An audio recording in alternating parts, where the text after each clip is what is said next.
What's up? I'm Jared Harris, and you're listening to episode 39 of Beats by Jer. Today, I am excited to be joined by Claire Voy and Ciccio Spagnolo of Shebad.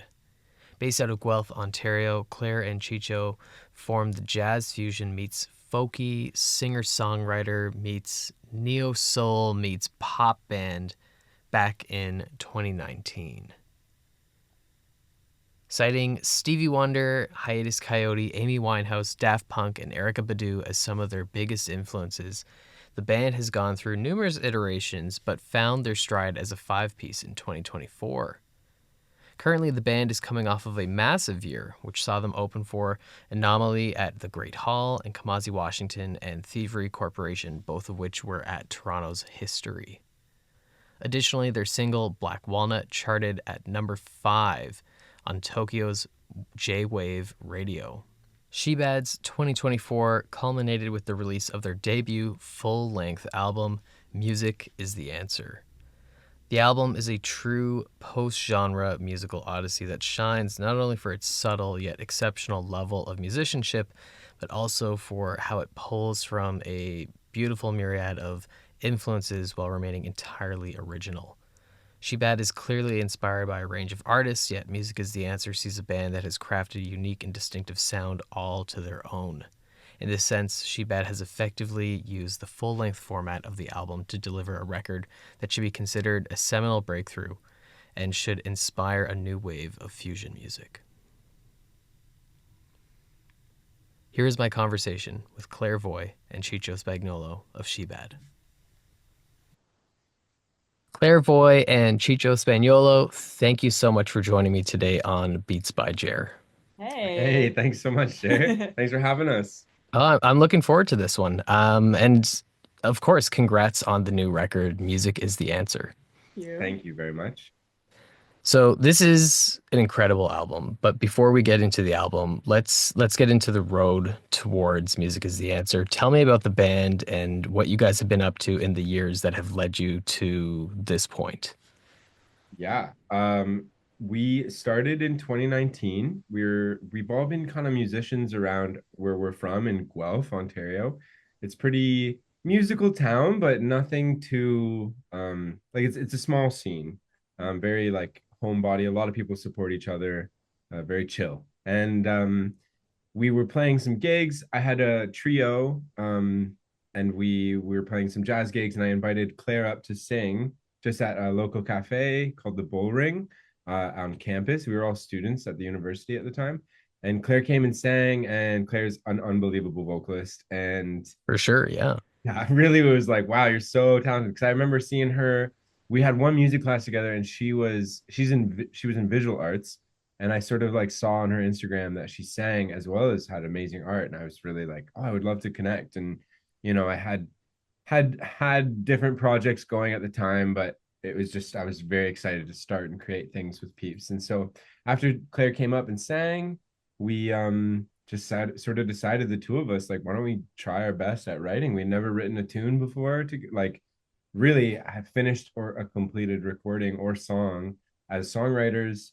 So we tried to just make some songs to play live, and we did. We continued doing the gigs together as a trio with my jazz trio, and then with Claire. And then when COVID hit, that's kind of when we really like locked in. Yeah, we learned how to use our DAW, and learned how to record, learned how to write. It was obviously that process is so when you look back, it feels so like, oh, come on, but it's very emotional and intense when you're a musician your whole life and you've never recorded something. You have very high expectations of your first stuff. So it was a process, but we yeah, because of not being able to play, we actually spent a lot of time working on how to find our sound, how to write together, how to work together. Yeah. And I feel like that energy really carried through into our first EP, Show Us It's Real, as well. And at the time we were playing with a couple different peeps than like our current iteration of the band. Toby and Nathan were part of our OG Shebad group. Yeah. But yeah, that was just a huge learning curve for us, and really just an opportunity for us to, I mean, the title itself, Show Us It's Real, is just us really making that call out to ourselves to prove that, this is truly the path that we're choosing every day to follow, and feeling that deeply with each other and with our band, that this is real, like this is a real opportunity in terms of a direction to take our lives as artists and musicians. And I mean, those recordings are dinky, but I'm super proud of them. Yeah. They're beautiful in their own right. And so that really taught us a lot and helped us get prepared to make the record. Yeah. So we really spent, I think, 2 years total, really, from the beginning of writing some of the songs off of Music is the Answer to the completion of the whole record.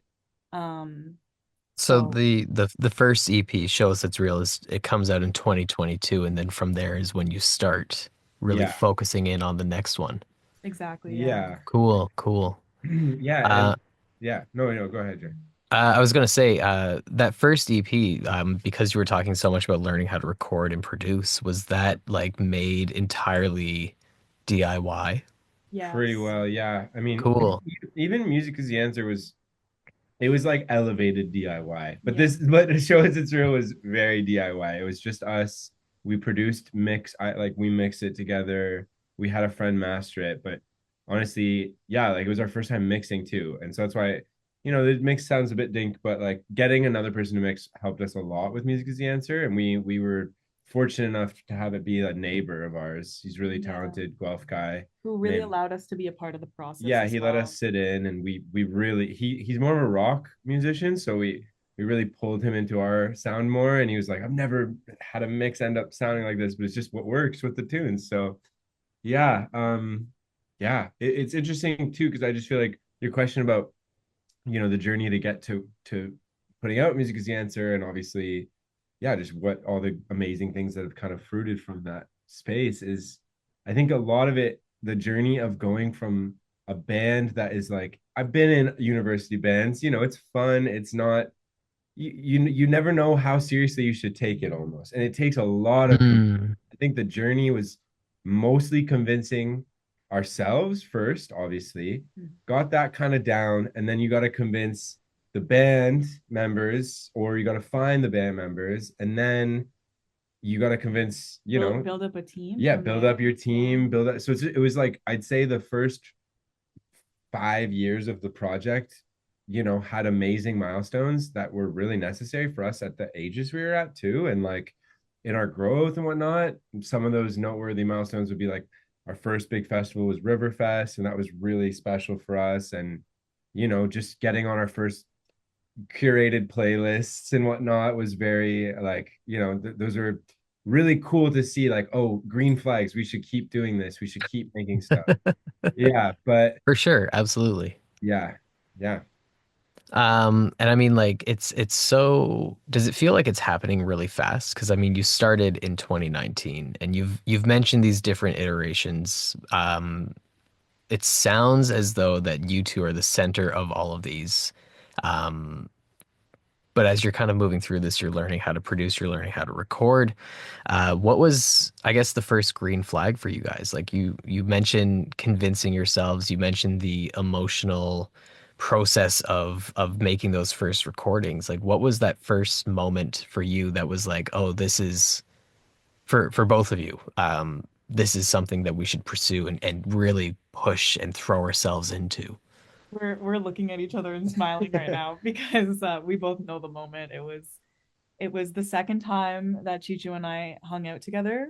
And we were up in my attic, my old student house that I lived at. I lived in this little attic, and I had a little keyboard on my floor because my ceiling was too low to stand and play. And so we're both sitting cross-legged on my floor, um and Chicho brought this, I think it was originally a bass line for our first song that we ever wrote together called Onairo.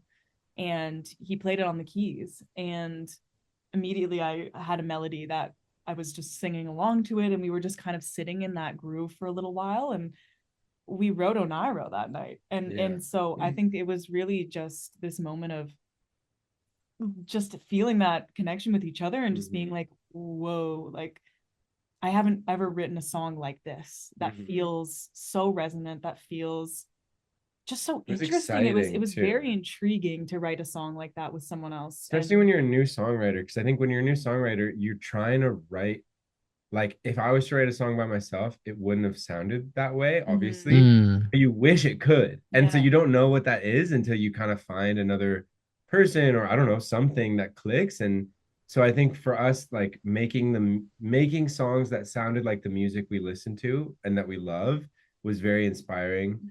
And the feedback from even that first song just in our community, and I had people like reaching out, just being like, because it was my first ever, people know I'm a musician, been around, it's scary to put out your first song. You don't want it to be any certain way. And there's people I hadn't talked to in a long time just been like, hey, I want you to know that's a really good first song. Like you did a good job. And I was like, okay, that's awesome. And yeah, I really do think it was just seeing Claire and I's sort of artistic chemistry, and also just, I don't know, like, yeah, I think that was it. Like it was There just, was something about the people that we were around at the time yeah, too, just like all of our friends who were yeah, we were playing with and spending time with. I think just we're big community people, so I yeah, think that just the circles we were in were super encouraging, like we said, in Guelph, and yeah. it really allowed us to foster our own creativity. I remember when I first even came to Guelph, I was like, this town just needs, because there's so many talented artists, but it's like there wasn't like a collective or a hub of any. Mm. Just kept kind of being like, it needs that. I don't know, it needs that. And I didn't know what that would look like. So I also wasn't a visual artist in the scene. So like didn't really feel like it was my place to make that happen. But who knew like down the road that it is just like a strong band that ends up getting all these artists like involved. And then you have the whole like, yeah, it really was just like that started a community, I think was what brought us there. Yeah. Is the artwork for music is the answer from that collective, that community? That was by myself, and Whoa, cool. Yeah. yeah. We kind of tried So our best to do most of the art yeah, so ourselves. most of the visuals that you see coming out of the project are myself and Emil.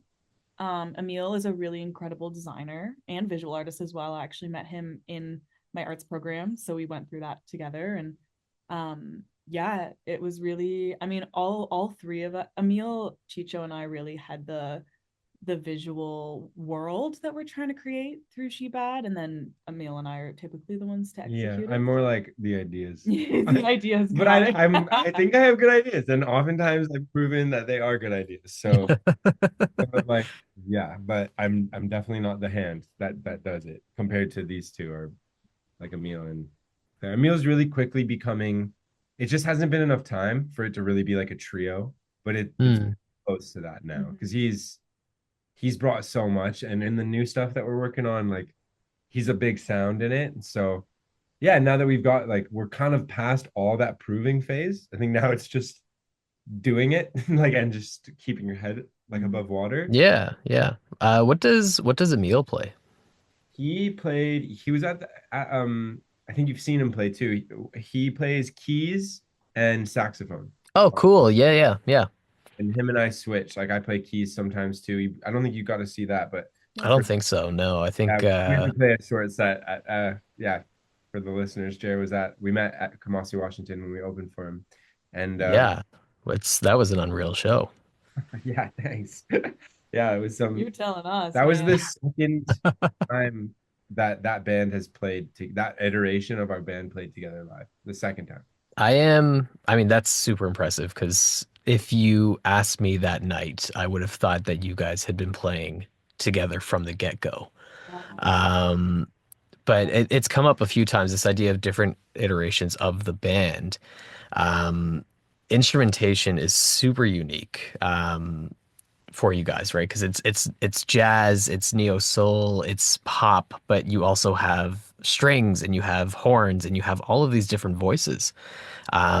How and I know you mentioned that it started as a trio thing, but how did Shebad kind of transform from the trio into what it is now? Mhm. Well, I think, yeah, we were doing that for a while, and like we said, COVID hit, and so no one was playing live. And when we emerged from our hibernation of Chicho and I being alone together, writing all this music, and putting out our first recordings, when things finally opened up, we just wanted to play music with as many Mhm. people as humanly humanly possible. So I think at one point we played with like 9 or 10 of our friends. Whoa. Like so Shebad was this huge collective. Um What was like the breakdown of instruments like in that? It was we had two backup vocalists and three myself, backup. three backup vocalists and myself.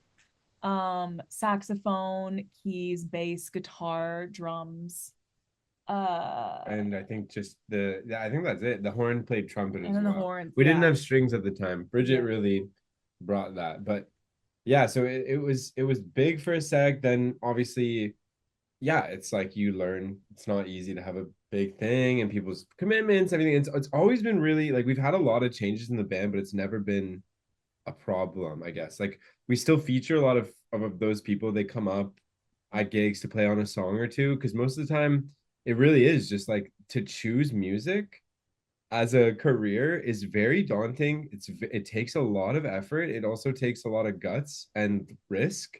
And I applaud the people who don't have that in them and instead feel like they have other, journeys they got to follow. And so a lot of times the shifting in the band really just came from Life decisions. life decisions, yeah, and also, just it's funny to look at it now where it feels like such a legitimate band and it's like kind of solidified itself in some ways, but that's not what it always was, right? It's always ever changing. You're always growing and growing, and yeah. So Yeah. I think looking back, there's changes. The instrumentation changes wise, like it really hasn't changed too much until Bridget. Yeah. It was mostly We had a saxophonist. yeah, like a before. dedicated saxophonist who played trumpet, and he's quite talented. Like Emil's, I think it's like his third instrument is saxophone, so he does a great job, but it's not it's different than somebody who's born and raised on saxophone. Of So course, yeah. yeah, Yeah. but the instrumentation's always had like a horn, guitar, keys, drums, bass. That's always kind of been what's around. Yeah. Cool. Cool. Let's talk about the last year, right? 2022 is when you drop the first EP, and that's when you start kind of writing this record. Um, let's talk about last year. Walk me through because the record, for those who haven't checked out Music is the Answer, the record came out in November 2024. November, correct? Yeah. Yeah. Okay, cool, cool. I was like November, October, it's 50-50. Which Yeah. one is it? It was November 1st, so you're right. Right on the cusp. November 1st, 2024. What does the lead up to November look like for you guys? Oh my gosh. Well, I'll say 2024 definitely was the biggest year for our band. There's no doubt. Like it was sort of like a bunch of serendipitous moments kind of fell into each other. We had been playing, so in those like, 2022 to 2024, or even 2021 to 2024, we had been playing in and around Toronto and different, doing the whole thing. When you're a band, you're trying to get all the gigs you can. And one of those gigs we would play very frequently was for a company called Good Co in Kitchener. And they're an amazing company, would always take those gigs. They're very professional and it was great. And so we'd been playing for this company for like they just put on shows in Kitchener. It's very close to Guelph too.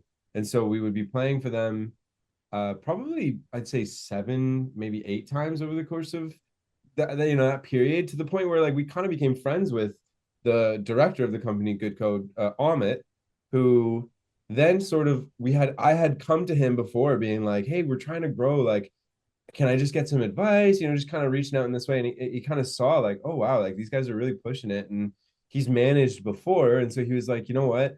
I'm thinking about maybe taking on another band for managing. Would you guys consider me? And we were like, yeah, absolutely. And around that time, right, actually, when that conversation kind of happened, which was, it's a big undertaking for us to take on a manager because it's, nerve-wracking. We've had sort of things like that in the past, and it just adds another voice that's quite loud in a very fragile thing, which is creating a music project. You hear the scary stories and whatnot, but also it's fragile for a manager to take on a band because to get it right and to do it well, you have to put a lot of energy in at the beginning, and it doesn't pay off. And so it was like a very fragile time, a lot of trust. And then right around that time, an intern at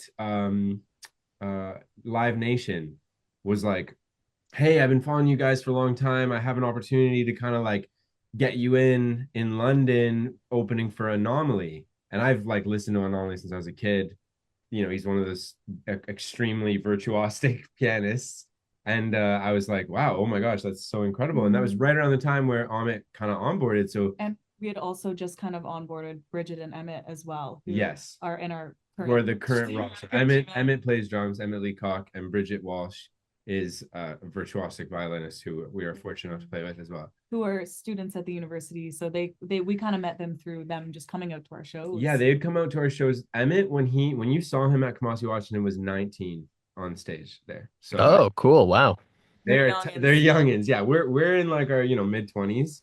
We've graduated, but we've been around the scene enough that there's like a new era of musicians kind of coming up, and they saw an opportunity. They're really hungry for it, and they're so talented, and it's kind of working out in that way. And so we did the gig for Anomaly as a trio, me on bass, Claire on guitar and vocals, and Bridget on violin. And we met their team, and the rest of us came to just hear it out. And it was a great experience. It was amazing. And what happened there, having Amit there, was actually so just again, it's just crazy how it all kind of came to place, because the person who books the room, and I forget what the room was. I think it's Rum Runners. Rum Runners is also the same booker for History, and he was there and he saw us and he really dug us, and he was talking. Cool. And I think him seeing that, like, we are putting our ducks in a row, we have a manager, this, that, the other. I think he just had us in the back of his mind. And then like we've had an opportunity to play at History twice now, and both times we got the call like the night before. Literally, the Kamasi Washington gig was, we got a call from Amma being like, hey, I know you guys have jobs and whatnot, but like, can you play this gig tomorrow? Drop everything. Yeah. And clear your That's so interesting. it is so crazy how it all happens, And I mean, that's an obvious like clear the calendar right there. Oh, duh. Like that's a dream. That was like one of the most like highlights of my life. I was watching their set on the side stage and I'm just like crying. Like, because it's just, who knew, like none of us really, we've always chosen music in our own ways, but to have such a left-hand path of like, we're in Guelph, it's not really like, I was in the music program, it's not a strong music program. No offense to the school, but like, if I really wanted to push for music, I'd go somewhere like Humber, U of T, Berkeley. But for whatever reason, I kind of needed to come here. The pace here feels good. The people feel good. I don't know why. And then here I am, having chosen all these things. Like I'm watching one of the most talented saxophone players, and like his musical family. That's like all these people, this strong West Coast. Like, that whole band was yeah, like a exactly. who's who of like West Coast like, jazz. Exactly. And like we've just been such huge fans of them for so long too. It's really surreal. Totally. And just such an honor. And so I mean, that was towards the beginning of the year. Yeah, so we opened for Thievery Corporation at History first, and then Kamasi, which was amazing. Yeah, it was amazing. And we had 6 days notice for that, and we got it together, and that was the first time we played with this band iteration, which is crazy. The first time is like they had come for a gig or two, but not like just us, Yeah. It's I mean, for you guys, it's like, whoa, here's this shot, and we're playing with an entirely new band. But like, can you imagine your first gig? I know. Like with the new band, like you just walk in and they're like, we're playing History in 6 days, and you're just like, what? Honestly, like it is, but they deserve it too. They're both so talented. Like it's not like it was all meant to be, I really believe it. But then the Kamasi gig, what happened was their opener, I don't know who it was prior, had dropped out. I don't know why, the night before. And the booker kind of came up to the sound guys and was like, I got a short list of people. Who should we hire for this gig? And the sound guys at History were like, without even looking at the list, they're like, get Shebad, get Shebad, get Shebad. Like, and it was like such a flattering thing. Yeah, so flattering for them to like really, they vibe with us, and I think they just like what was going on. And so yeah, and then that's how 2024 started. So that was what a way to start a year. So oh, absolutely. And then after that, we just kind of dove into the album, and that continued through the end of the summer. We were writing and recording, and and I mean, like the amount of Amit just comes on board as a manager, and he is a unbelievably hardworking and dedicated human being. So incredible. Like he brings the gifts we bring in music, like he brings so much of his gifts because it takes a village, right? Like to For make sure. work. And his like he's incredible. And you think like so we start the year with these incredible like these life-changing gigs, and we have the perfect person to just leverage those further and further and like really do that work that like we would have been doing if we didn't have a manager, but fortunately it let us finish the album, and so we can just keep this ball kind of rolling. And so he kind of got us a lot of festivals. We were playing festivals all summer trying to finish our album, which we've learned a lot from this, by the way. It's a lot to tour and finish an album, writing, recording, and doing it, but we did it, and we all had full-time jobs while we were doing it, but we did it, and now it's done, and it's amazing, and that it's done. So was the record made throughout that summer? Yeah, pretty well. Yeah, we were tying bows on a lot Yeah, of it. like not like obviously we've been writing for a while. We've had some Hmm. we probably executed like sonically we executed like very close to our ideal, I think, but like visually we had so many more worlds that we wanted to create and do. And some of it, as you learn when you're making an art project, you can dream very big and just know that that might not happen for one reason or another. It's hard to schedule, yada yada. But like we probably only managed to get 50% of what we were hoping for the drop, which is fine. It's great that we managed to get 50%, but it's because of those learnings of like it is very hard to do To all be those things while you're playing playing. And yeah, it's just you got to and find that balance. working full time and Yeah. all this stuff. So Hmm. we're already like we kind of we've been working on Music is the Answer for so long. We kind of wanted it done right when it was done. We've been really excited about the next project that we're not producing. We actually have Well, co-producing. co-producing, but it's not our production. Yeah. It's a close friend, Jassa or Jack.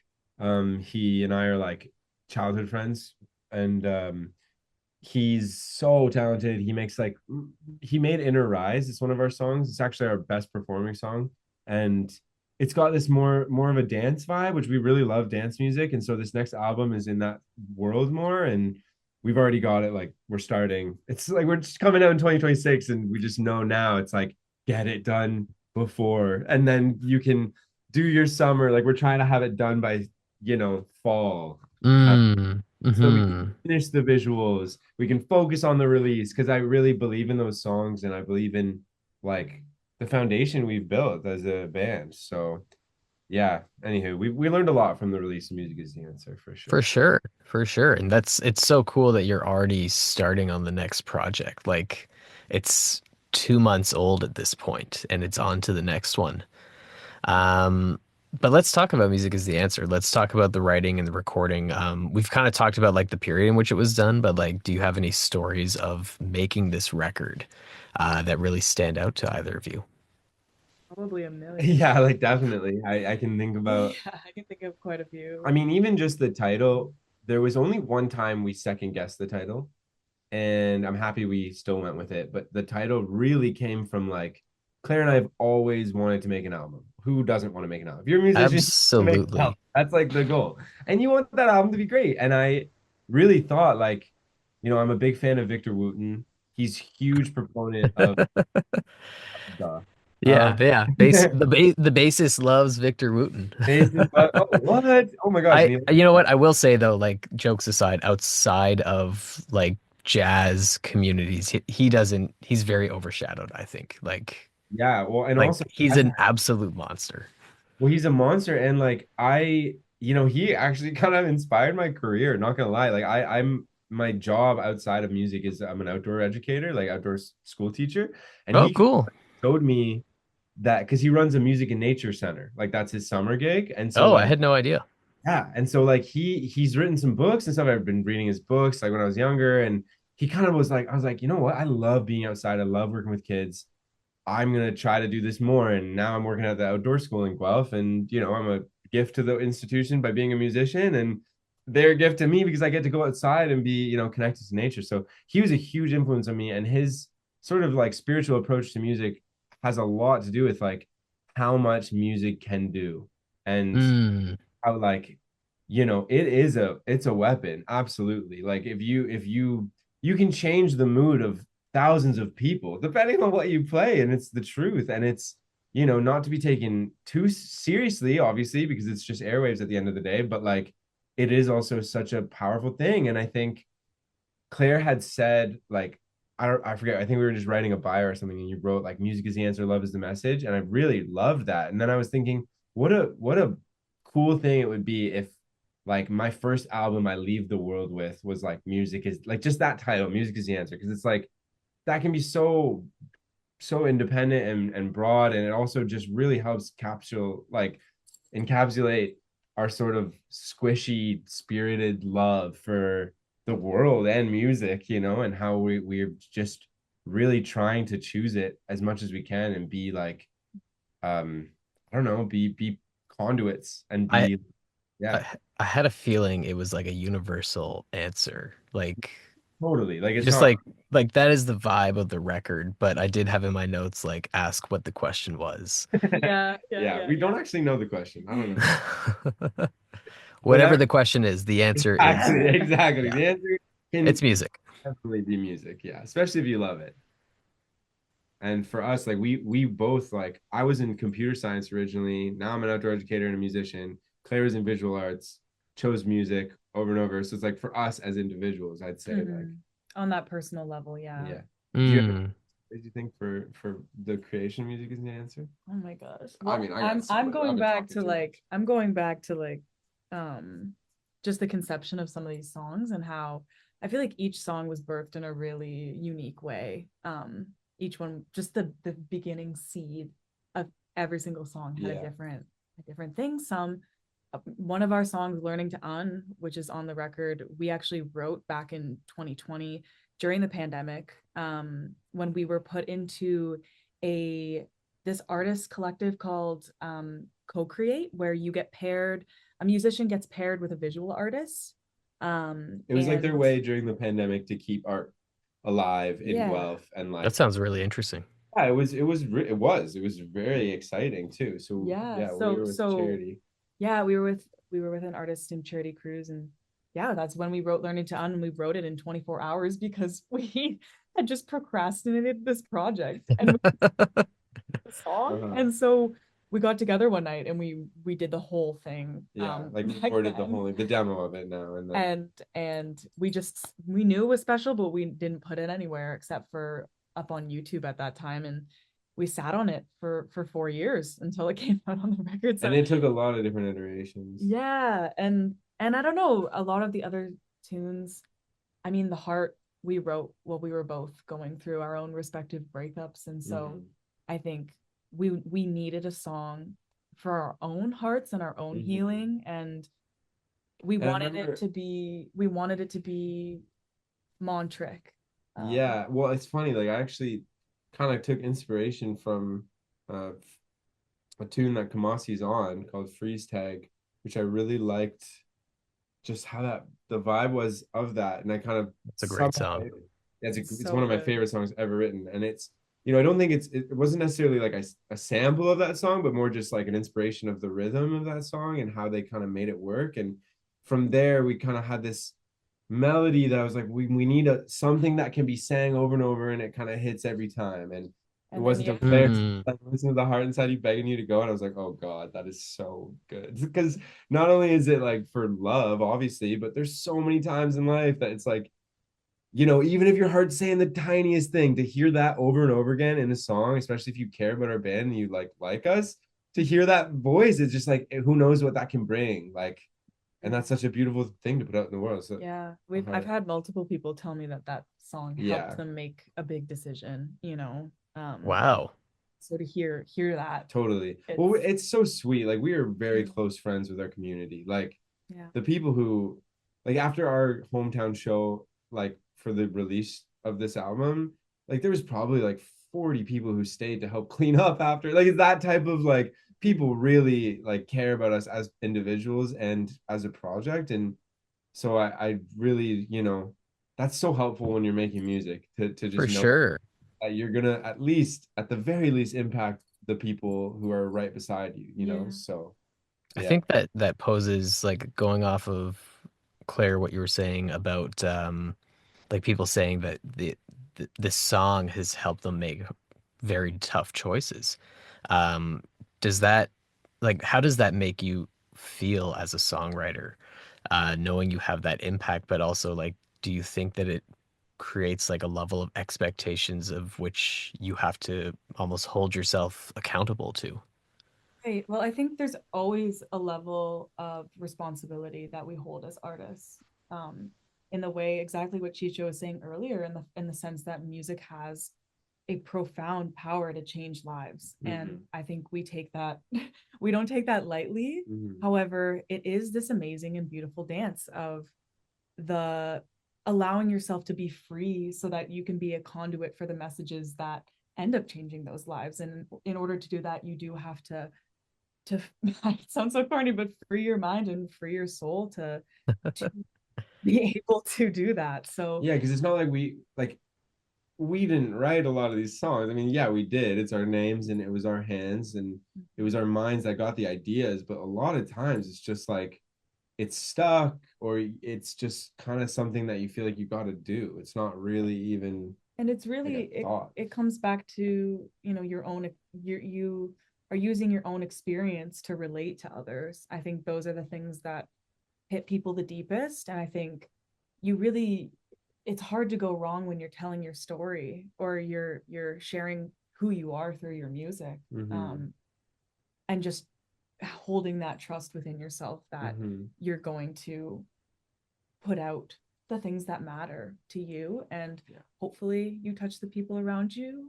Yeah, it's like a big Rick Rubin thing. I feel he says that I so. was going to ask if you guys have read The Creative Act. Oh, I was listening, like I read it and then I listened to the audiobooks. I love hearing him say some of the things in there, and it's such a good listen while you're at the gym, actually, because you feel Really? so Yeah? inspired. I feel so inspired at the gym. I'm like, let's go. I've never tried that, but Yeah. he's got a really nice soothing timbre to his voice. Yes, and I mean, yeah, Mhm. I like to listen to people talk I at the love gym. listening to So people talk about music too. yeah, it's so good. I'm constantly listening to Broken Record. Oh, that's a great one too.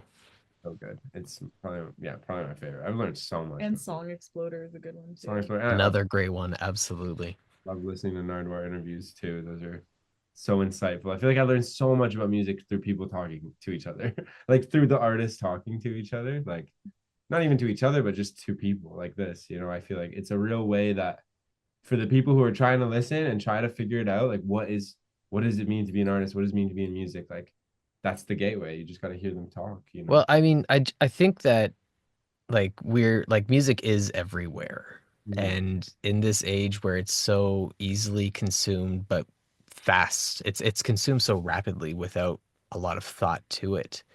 Um, that doesn't change the fact that as artists, everyone has so much going on and is doing so many things and is pouring their heart and soul into these songs. And I just, when I started this, it was like I want to talk to artists and I want to, have these conversations because like they're always interesting. Totally. And like listening to your record is like, yeah, I want to talk to you guys. Awesome. Well, we appreciate that and totally resonate with that Yeah. in our own lives too. So yeah, yeah, And music absolutely. needs you know, it needs so much human innovation in that way. Like we have a friend who is so closely related to the project who plays but isn't a musician per se, but her love of music, her name's Geet, is just so like it's such an ally. Like if you love music, it'd be such a shame for you not to do something in Mhm. music. Mm-hmm. Whether that's whether that's even just reviewing or like sharing or making a play, like you just Going to need to, yeah, shows. going to shows. Like you can't like it'd just be such a shame if you love music and you're like, but you know what? I'm just not gonna put my life energy to that world because it needs so much love. Like it's love is what's keeping music alive, in my opinion. It's not an easy world to be a musician and like yeah, I don't know, just generally a human in some ways. Mm-hmm. Yeah. Bringing it back to the album, earlier in the conversation, you referred to the process as elevated DIY. Mhm. What does that look like? Well, we're currently sitting in our home studio, which I mean, during the process, it doubled as Chicho's bedroom. So this is like Yeah, our we, studio we've slash been scrappy, dude, out we're here. Yeah, but yeah, we just pretty much have our little house, our little this little room, and so we do a lot of the recording out of our house. yeah.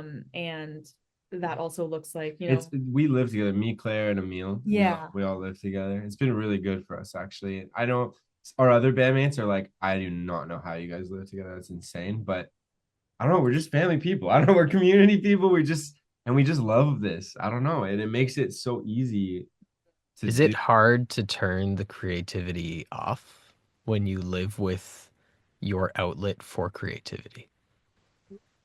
I I mean, never really want to turn it off personally. yeah, I feel like sometimes maybe it's the opposite, like maybe having a hard time turning it on Yeah, sometimes, because we're like so especially sick of each other. especially when you're like, yeah, living together and you're in the same space so closely. And I think especially when you're in the process of recording an album, like I think those were the hardest Yeah, moments for for us, sure. was just feeling, especially Burnt out. throughout the winter, just feeling so Mm, this house, feeling like we should be working every day, have to work every day. There's deadlines, that are real, and not even having the space to be able to go to a different space. And like my bedroom's right next to this room, so it's Yeah. it's you're really, you don't have that change in energy Hmm. or pace at all.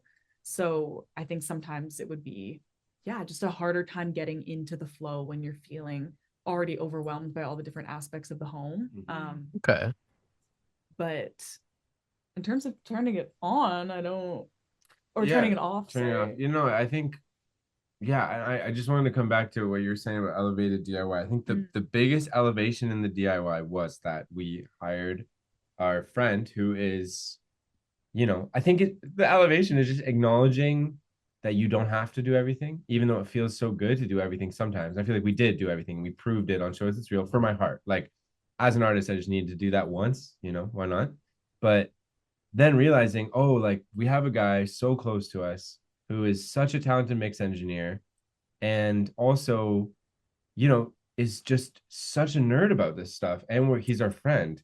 Why don't we just get him involved? Him being the recording engineer and like bringing his creativity and how to record was real. Like that was a huge elevation of just like, let's experiment with where we're going to place this mic for a few hours. mhm. And that's something Yeah. I wouldn't have done. We're Yeah. very much like, we like making the ideas. The ideas are strong. We record the ideas. And a lot of the times what we used was what we recorded. Like I think most of the Fairies guitar, which is like my favorite recording, was just me playing and I just liked it. And then it was too hard to get it sounding similarly that we're just using it. And so it's always a push and pull, but I think that really brought a texture and an elevation to it. And then not to mention us being in the room with him mixing, it just does something that, it still has our voice in the mix, but it's not our hands and it's not our limitations of like, yeah, I don't think Claire and I are born to be mix engineers. I just simply don't think that's what it's that, and that's totally acceptable and fine. For And I, sure. Yeah. yeah, and so yeah, just accepting that and hiring the right people is the elevation, but it was still done mostly at our house and at his house. So That's really cool.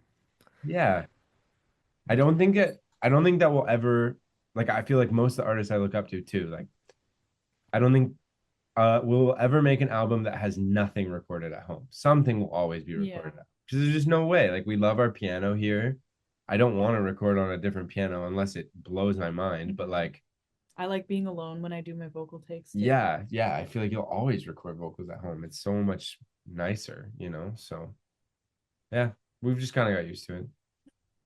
Who are some of those influences Uh, that you're kind of alluding to for either of you? But like you've mentioned some names have come up, but like who do you consider your biggest influences? Because the Shebad sound is so vast. Like I don't even want to say what yeah, it is. And like when I wrote that review for the Spill magazine, I was like, it doesn't feel right saying it's jazz fusion or neo soul or these things that you pull from, but it's so distinctive. Like nobody else, to my understanding, is making music like this. It's so unique. Thanks. I Yeah. mean, and I think for me, because obviously we are constantly asked this question and thought of like, what do you name yourself? What do you do this? And I think I always just come down to like, it's so inspired by a lot of genres and some very strongly, like neo soul, absolutely, fusion for sure, and jazz, and then also And folk. folk. Like in Yeah. some ways, folk. There is that singer-songwriter bit to Singers, it. I would say more singer-songwriter than like folk, but more like, yeah, Amy Winehouse, kind of like these poppier, sticky, soulful, you Sticky's know. a good word. Yeah. And I think a big thing about us is like the melodies that come in. I think that's what really, and I feel like a lot of like a huge influence for us is absolutely Hiatus Coyote. I think they really paved a way for to make a new sound. They're super unique. There's I only discovered them. It was around the same time actually that I saw you guys. Wow, okay, Mm. because I've been a fan like since like for a long time. Didn't know I was gonna be in a band that kind of lived in a adjacent world, but like just they really showed like if you love jazz, they really paved out a way to just show like, oh wow, this is one, it's possible, and two, like you're allowed to play in this realm and find your own sound. And I think that was a huge inspiration for us. And then just to name off some of mine quick. I mean, we have a few shared Okay, yeah. inspirations. I'm gonna go make sure Emil doesn't do this again. So you go.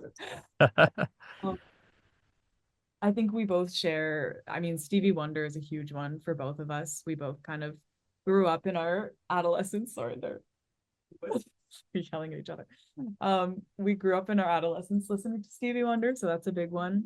I mean, Another, he is one of the I greatest mean, yeah, undoubtedly so. in like every era of his career. Absolutely, absolutely. And he's just spinning in our home all the time. I think Chicho's almost finished the collection of Stevie records. I And he think I'm has still missing like five. yeah. But that's not too much when you're No, that's like, impressive. Yeah, that yeah, is when you're trying impressive. to collect his whole discog. But yeah, I was saying Daft Punk as well, For sure. which is completely different, but also I It's the think art, man. that's gonna show up kind of. We just love the world building that Daft Punk has done in their career, and Mm, um, Well, the world building and the fact that they managed again, they found a really themselves sound, and they kept you like dancing. It's something that I like. I think when I reflect on the type of music I listen to most, it is dance music, truly. Like if I'm gonna get in the shower, I want some energy, I'm gonna listen to some dance music, or if I'm gonna go for a walk, it's often stuff that keeps me moving. And I think that is such a way, like we're looking at our next album being more of a dancey album. And cool.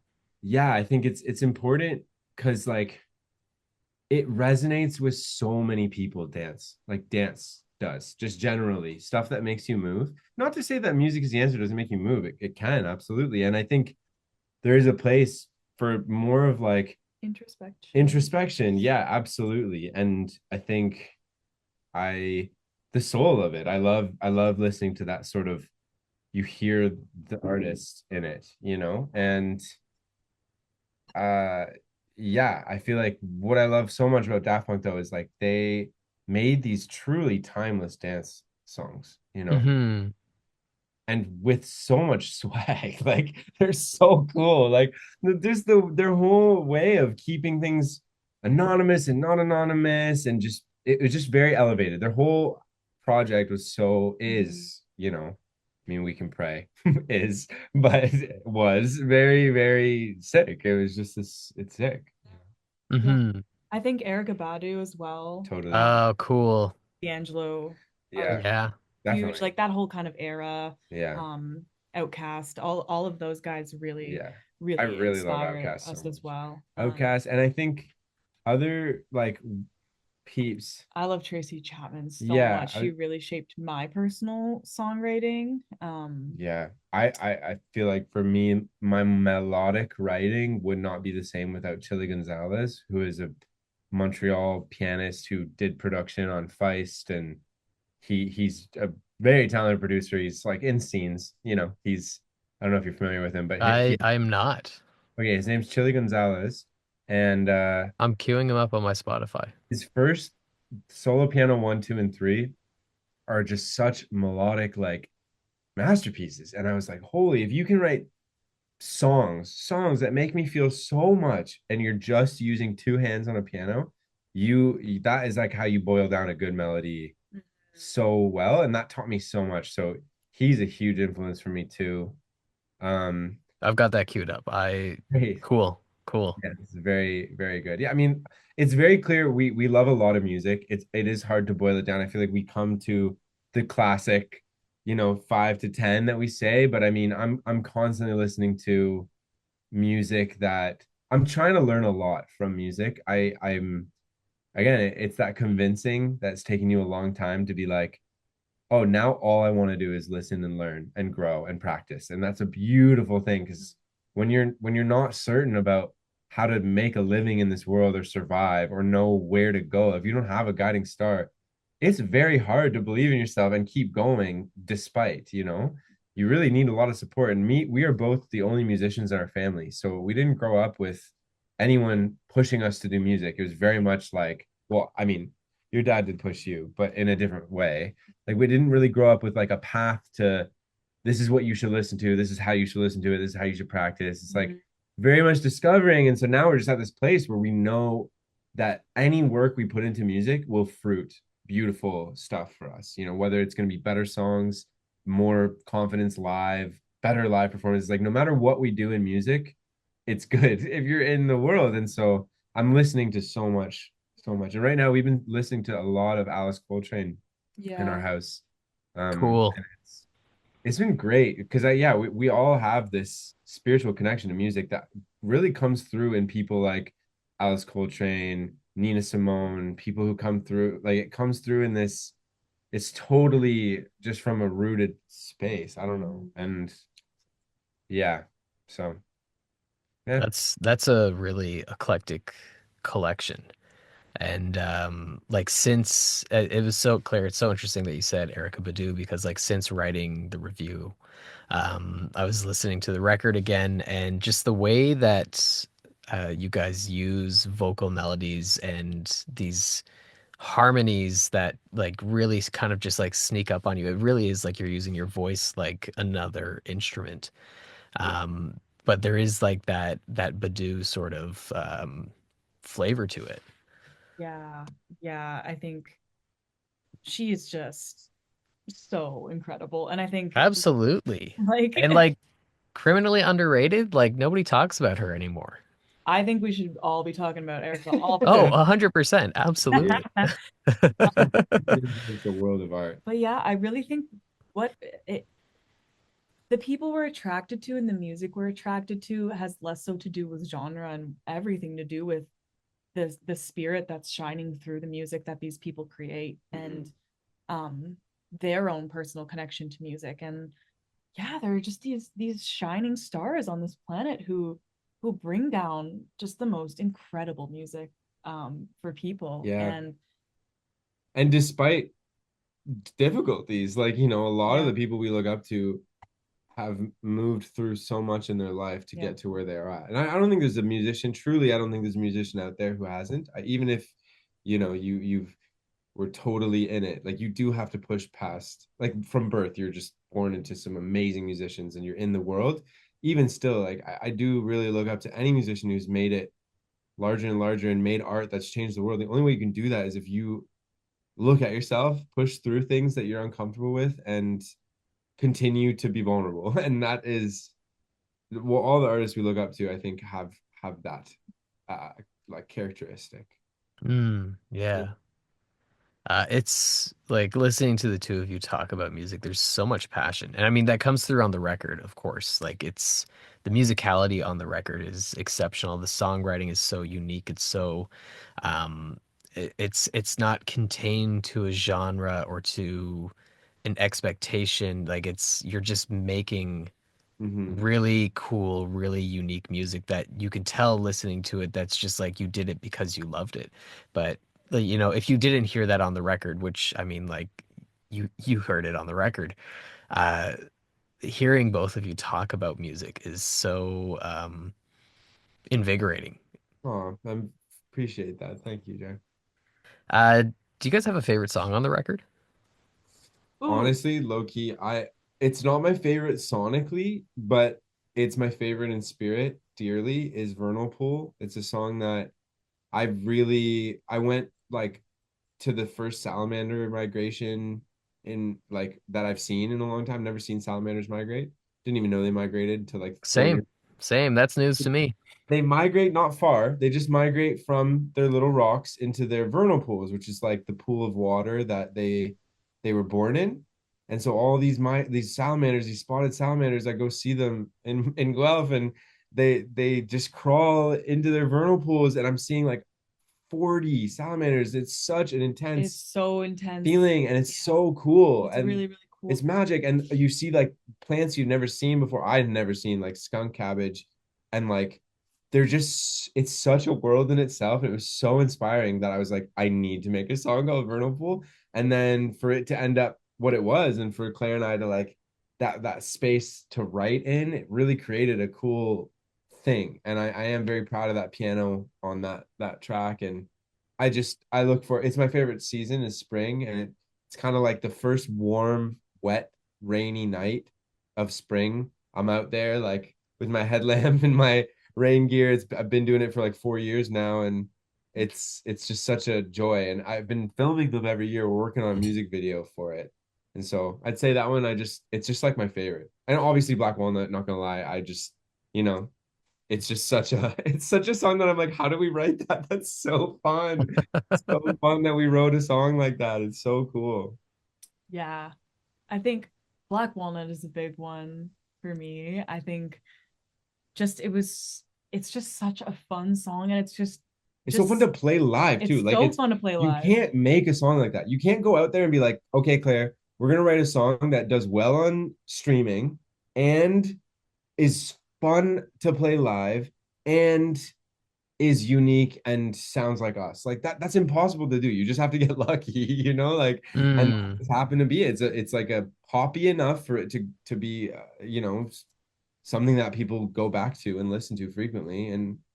And then live, I think, is my favorite song to play live. It gets people dancing. It's easy to play. Like, whoa, I mean, it's not technically easy to play, but it's repetitive as a basis, and it's very, very fun to just kind of Hmm. sit in it. It lets me just get in the vibe. So, Yeah. Yeah, definitely. I think, yeah, Black Walnut. I think I love Love is a Message a lot. And I mean, I wish I had a great reason as to why, but like I think it's just such a strong beginning to the record, and it's It very, is, yeah. and it's weird. It's a weird song. I love Massive Attack so much. They're one of my favorites, and I don't know, it gives me Massive Attack energy, and I've Uh-huh. always wanted to write a song in that vibe. It's kind of like this, I don't even know how to describe it. It's like this intense journey that you're on throughout the whole song. And I just love where it takes you. Yeah. And then I also love Division so much. I think that was one that I wrote pretty much all on my own, Yeah. and it came to me in one night. I wrote the whole thing in like It's a so couple good. hours, and I was going through a really, really hard time, and I just sat down with my guitar and wrote that song, and it's really special to me. So I Claire is think a phenomenal songwriter. Like I think since the beginning, it's cool because I think Shebad is my like jazz melodic influences, and I'm a bit of a slut for melodies. I love melodies so much, and I like mean, it'll I think everyone loves a good melody, you know? yeah, well, of course, but there's some that just like itch me in a way that's like I've never heard a melody like that. I have to kind of push it into a song. And I hear songwriters that do that. I feel like Saya Gray, I haven't talked to her ever or even knows about her, but just hearing the melodies she chooses, and she's also a bassist, I hear her doing a similar thing where it's like this melody is so infectious, even though it might not even be good classically, quote unquote, but it's just something special about it. I want to push it into a song. And then when you mix that with Claire's like very incredible songwriting, some of her songs are so phenomenal. One of the ones that's going to be coming up in a new track, like it's just so such a it's such a like traditionally grounded approach to writing songs, I feel, where it's not like full of, cerebral thoughts and whatnot. I'm very clouded by my numbers in my mind, whereas Claire is just not. And not to mention also influenced by incredible songwriters and can sing very well. So yeah, Division is a phenomenal song because Claire's a great songwriter. So I mean that brings up a question that I should have asked much earlier, but what is the typical process for you guys for writing a song? Like, does it start with a vocal melody? Does it start with a progression? Is it lyrics? How does that go? Yeah, all of the above. all of the above. Yeah. I think often it'll be either a chord progression that I write and bring to Chicho, or a bass line that he's written, or a piano melody he's Yeah, written, I record a lot of melodies on or my like a lot, me too. Like the voice notes app is the most sacred app on my phone. bar none. I'll just be walking home from work and you just, I mean, it's that feeling of like divine inspiration of like a song is just playing in my head and I'm like, oh my god, I have to record this. So there's a couple that are coming out on the new record where it was just that, like, you're on a walk or you're about to fall asleep at night and Yeah. you're just like, oh my god, ah, and you Yeah. pull it out and you record it. So a lot of it is just moments like that, really. And then Yeah. some, like Vernal Pool, are conceived with an idea in mind, or like, I want to write about this, Yeah. or I want to encapsulate this energy. But more often than Mhm. not, it's just popcorn ideas that Yeah, we will kind of archive. Frankenstein a lot of Yeah, we things do. too. Like I've heard other artists be like, I write a song and whatever ideas from that song are that song, but we really often like We're we'll like, just how can borrow we ideas constantly from other songs, like from our own songs or ideas that we've written. We just like, oh, I think this is close enough to this. We could just find a merge way to it? merge it and make it work. And yeah, fortunately at outdoor school, like it was such a big influence of the album. Like I wrote the guitar for Waves, I wrote the guitar for Brother, I wrote the melody for Love is the Message. I wrote like so much just playing on guitar at outdoor school. And like because I'm so lucky. I just get to take kids on hikes, be just shower them in goodness and love and not and like just bring them out into nature. It's the best, and I just get to play guitar for them, and I just get to improvise, and then all these cool things come up. So Mhm. that's another thing. Yeah, I think a lot of times I'm just recording voice memos and then we Frankenstein them together. Yeah. And Cool. on this next one, it's really cool because like Jack he's another person. I think if from the inception, I always wanted Jack to be our producer because I didn't want to have to learn how to do it. I didn't want to, but I didn't want to have to. And he's just so much better than me. He's been producing since he was like 10, literally. Like I've known him since he was a kid. And he's so talented. He's so fast. And so when you watch someone like him and then you do, it's like if you're learning a new skill and you watch somebody who's just been doing it so long and you're like, wow, if only. And he's really good at understanding what we're talking about Yeah, when we're like, which is so valuable for a producer, just to say, I want this kind of woo to happen here, sure, and like, yeah, I definitely. want that to fade into this in this certain way. Like he Yeah, he gets. he interprets it well, Yeah. and I think he also just we've done a good job of convincing him now. Not that he needed convincing, but just the way he works. He's a very, you know, now that we are where we're at, it's like a lot more fun to work together. Just not necessarily because of any particular reason, but for whatever, like in terms of, I think just the time that has passed and us being so solid on how we write, and now he's kind of just at a place similarly, like we're getting stuff done so fast. It's actually insane. We've only had like one real weekend where we had him crash here, and like we got 9 demos done. Like that's Whoa. amazing. So Yeah. we don't do that very often. Like we get demos done, but like it's like there's a magic, and that's what we need really bad after Music is the Answer, because that was not that way. I think Black Walnut, we had to get it mixed 4 times. Like it was not sitting what right. I re-recorded the bass. It was originally upright bass, didn't work. Like it was just constantly like work to get it to where it needs to be, or at least close. You're always balancing your own fatigue, and the deadlines and yada yada. And with this one, we're so far ahead. And that's not to say we won't hit those roadblocks with this next record, Yeah. because we absolutely will. But Mm, Different way though. Like it's a totally different it'll way. be a different experience, I think, Yeah. bringing someone else like him into the fold, and also bringing our bandmates into the fold as well. Like Emil is going to be writing more on this next record too. Totally. And so I think, yeah, it's just a fresh start. It's a fresh Yeah. era and a different approach, and we're feeling good going into it with the Yeah. way that we're doing it now. So And just starting like learning from our past of just like, yeah, you don't want to have to balance all those things. Time is a real thing, and every piece of art that is made was not made void of time. Time is a thing, and funding is a thing, and you got to kind of, we've never gotten a grant. All of the music's been funded by us, and yeah, it's just like starting early has just let us feel so much freer in it and given us space, which is so good to feel, So yeah. it's amazing. You've talked a lot about the next record and how that process is going, and like it's so cool how excited both of you are for that. Is there anything you can share about what you have in store for 2025? Oh yeah, we can share some stuff for 20. well, I don't know if we want to drop the record name yet. Not yet. Not yet. Sorry, That's Jay. fair. That's fair. It's That's good. fair. It could change. You never know, right? Oh yeah, absolutely. It's not changing, but it could change. It could change Well, we're going to the US for the first time. Whoa. Yeah, so that is in the books for spring. For end of April, we'll be going out for the first time. Yeah, which is super exciting for us. Yeah. We've always, that's again, it's like you dream of making an album and you dream of touring somewhere that isn't your home city. So like, yeah, let's go. So, yeah, that's huge. Congrats, guys. Yeah. Thank you. Thank you so much. It's with our booking agency is Royal Artist Group, and they kind of weeded us out, and I think we're one of their first Canadian acts that they're taking out there. Yeah, so.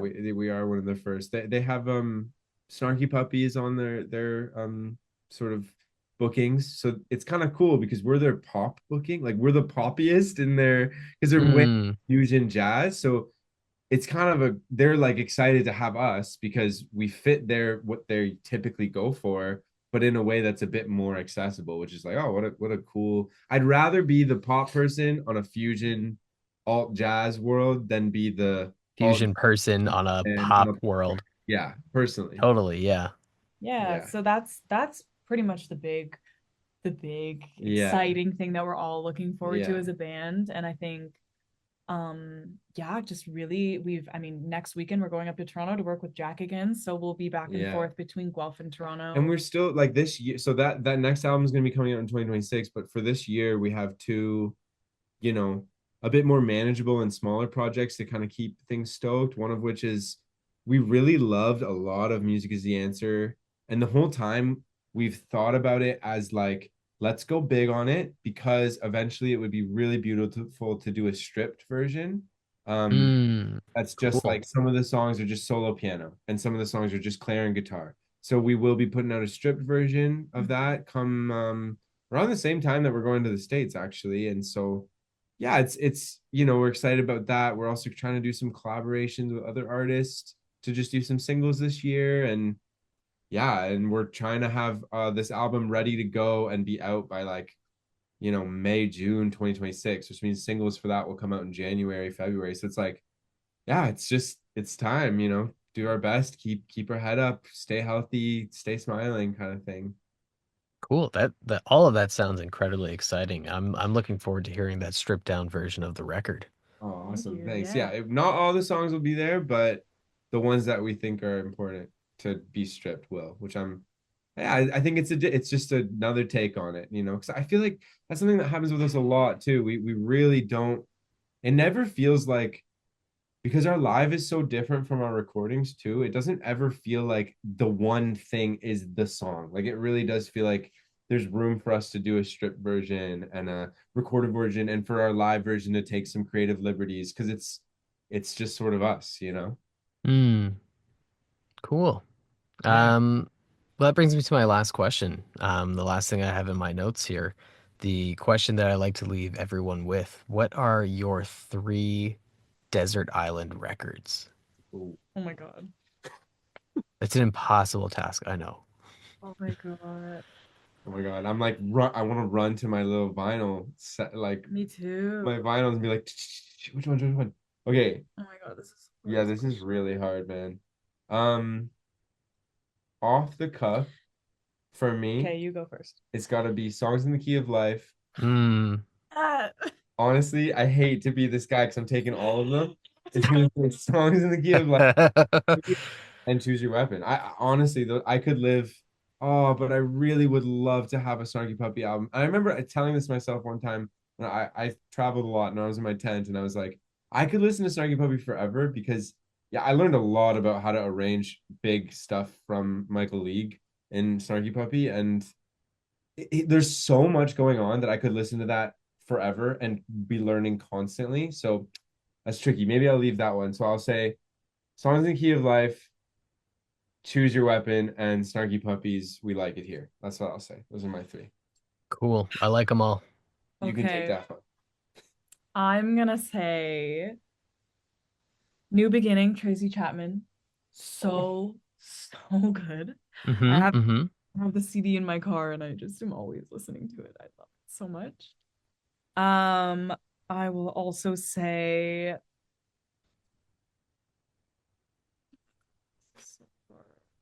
I just want to say I'm lucky that I don't have to be deserted on an island with just three albums. Like it's very nice to feel like wow, this is very This hard to hypothetical is just making and you then it's so just a grateful hypothetical. I'll for not. I'll say Because I Mama's Gun, Badu, Okay. Okay. and I'll say Intervisions. by Stevie Wonder. Okay, Stevie. that's the one. Interesting. Cool. Cool. I I love like the all of those. Those are all great records. yeah. I mean, it's hard to it's hard to do. That's not an easy task because right when you said Trace Chapman, I was like, oh my God, I would love like yeah, you just get different things from different stuff. And I feel like a lot of yeah, anyways, you asked the question, but you get it. Now I'm just philosophizing. You got to cover all the bases. Yeah. Well, Claire, Chicho, thank you very much for joining me today on Beats by Jer and for the Spill magazine. It's been a really great conversation. Yeah, thanks so much, It was a Jared, pleasure. Thank you so much. and hope to see you again soon. Yeah, I will be there. Amazing. All right. Have a good one. Yeah, You you too. too. Take care. Thank you for tuning into my conversation with Shebad's Claire Voy and Ciccio Spagnolo. Music is the Answer is available now wherever you stream music. The album is also available on vinyl via shebad.ca. Tune in another 2 weeks for an all-new episode of Beats by Jer. Don't forget to follow me on Spotify and YouTube to never miss another episode, and to follow me on Instagram, TikTok, and Facebook at Beats by Jer for more. I'm Jared Harris, and this is Beats by Jer.